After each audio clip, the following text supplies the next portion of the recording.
Bienvenue. Aujourd'hui, on plonge au cœur d'un véritable champ de bataille, celui de l'intelligence artificielle. D'un côté, on a des gardiens numériques conçus pour nous protéger, et de l'autre, des manipulateurs invisibles qui apprennent chaque jour à nous tromper. On va explorer ensemble les fronts de cette guerre invisible qui se joue maintenant, en temps réel. Alors, cette question, ce n'est plus de la science-fiction. Pas du tout.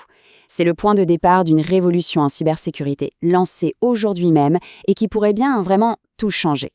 Allez, commençons par les bonnes nouvelles, le côté lumineux de cette course à l'armement.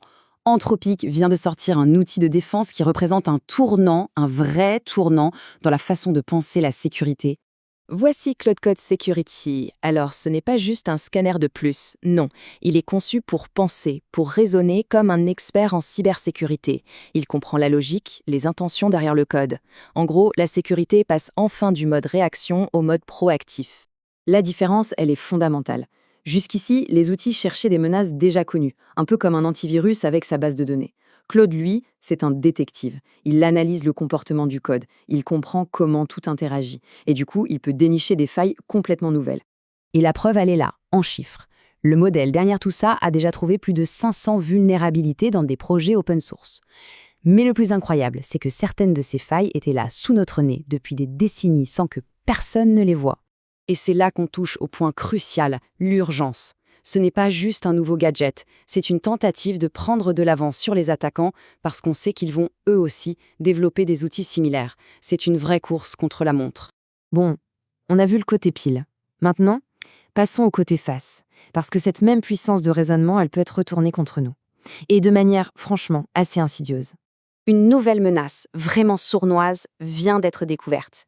Et celle-ci, elle n'attaque pas le code. Non, elle attaque quelque chose de bien plus précieux, la confiance qu'on place dans ces nouveaux outils.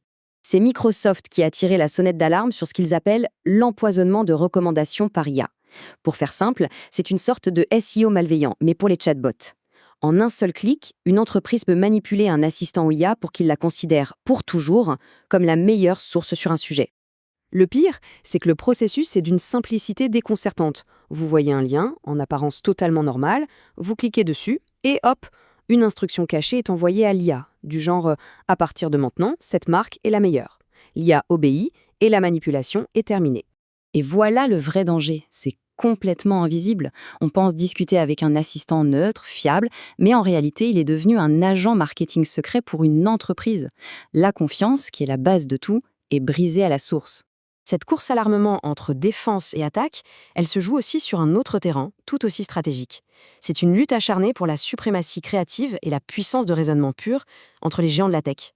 Pour bien saisir l'échelle de cette compétition, il n'y a qu'un chiffre à retenir, 20 milliards de dollars. C'est ce que Zexai vient de lever pour accélérer le développement de son modèle Grok. 20 milliards. C'est juste colossal.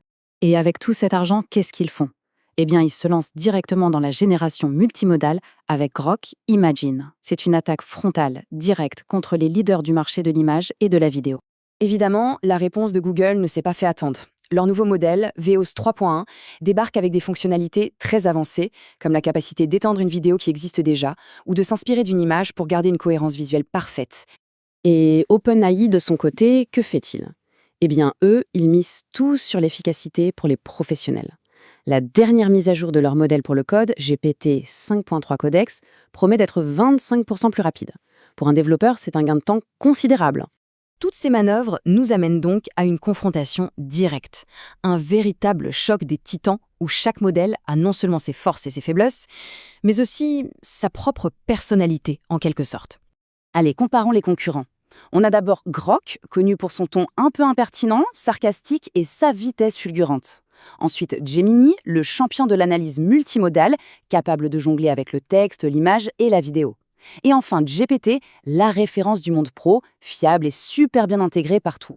Quand on regarde les chiffres, on voit des spécialisations très claires. Pour le raisonnement pur, complexe, Gemini semble avoir une petite avance. Grok, lui, est juste imbattable sur la vitesse et la créativité spontanée, surtout qu'il a accès à l'info en temps réel. Et GPT, eh bien, il reste le roi de l'écosystème professionnel, surtout pour les tâches exigeantes, comme le codage. Alors, la grande question, comment choisir entre ces trois géants ? En réalité, la réponse dépend entièrement de ce qu'on veut faire. Voyons ça de plus près. Au final, il n'y a pas un seul gagnant. le bon outil, c'est celui qui est adapté à la tâche. Pour suivre l'actualité en direct, pour de la créativité, de l'humour, Grok est idéal. Pour des analyses très complexes qui mélangent images, données et textes, Gemini est le plus puissant.